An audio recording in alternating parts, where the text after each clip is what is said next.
مسلم شریف جو کہ حدیث پاک کی بڑی مشہور اور معتبر یعنی اوتھینٹک بک ہے، اس میں روایت ہے، راوی کہتے ہیں کہ ایک دن پیارے آقا مدینے والے مصطفیٰ صلی اللہ تعالی علیہ وسلم نے اعلان کروا دیا، سننا جیسی بات، کہ نماز کے وقت سب مسجد میں جمع ہو جائے۔ سب جمع ہو گئے، نماز ادا کی گئی۔ نماز کے بعد آپ صلی اللہ تعالی علیہ وسلم ممبر پر تشریف لائے۔ اس وقت چہرہ مقدس پر مسکراہٹ تھی۔ فرمایا کہ سب اپنی اپنی جگہ پر ہی بیٹھے رہیں۔ مزید فرمایا کہ جانتے ہو میں نے آج تمہیں کیوں جمع کیا ہے؟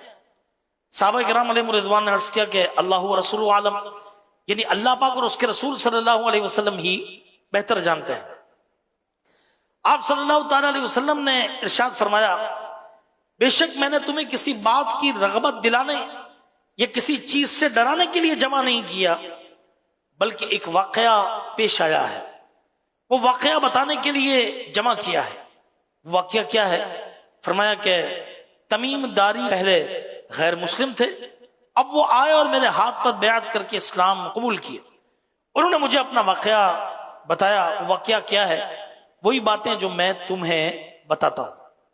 اب حضرت تمیم داری رضی اللہ عنہ کے ساتھ جو کچھ پیش آیا، آپ صلی اللہ تعالی علیہ وسلم نے وہ واقعہ ممبر پر بیٹھ کر بیان کیا۔ حضرت تمیم داری رضی اللہ عنہ کہتے ہیں کہ ہم 30 افراد تھے، 30 پیپل، بحری سفر پر روانہ ہوئے۔ اس دوران سخت موجیں آئیں جنہوں نے ہمارے بحری جہاز کو اس کے راستے سے ہٹا دیا۔ ہم 1 مہینے تک سمندر کے اندر یوں ہم گھومتے رہے۔ ایک دن مغرب کا وقت تھا، ہمیں ایک آئی لینڈ یعنی جزیرہ نظر آیا۔ ہم اس جزیرے پر اتر گئے۔ وہاں ہمیں ایک چوپایا 4 ٹانگوں والا جانور نظر آیا۔ اس کے پورے جسم پر بال ہی بال تھے، اتنے بال تھے کہ اس کا چہرہ بھی دکھائی نہیں دے رہا تھا۔ اس جانور نے ہم سے کلام کرتے ہوئے کہا، میں ایک جاسوس ہوں، آگے چلو، یہاں ایک گرجا ہے، وہاں ایک شخص تمہارا انتظار کر رہا ہے۔ فرماتے ہیں کہ ہم اس چوپائے کی باتوں سے ڈر گئے کہ کہیں یہ جنات میں سے تو نہیں ہے۔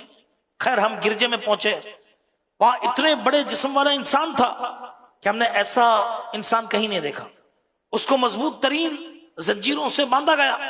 ہم نے پوچھا کہ تیرا برا ہو تم کون ہو؟ وہ بولا پہلے تم بتاؤ تم کون ہو؟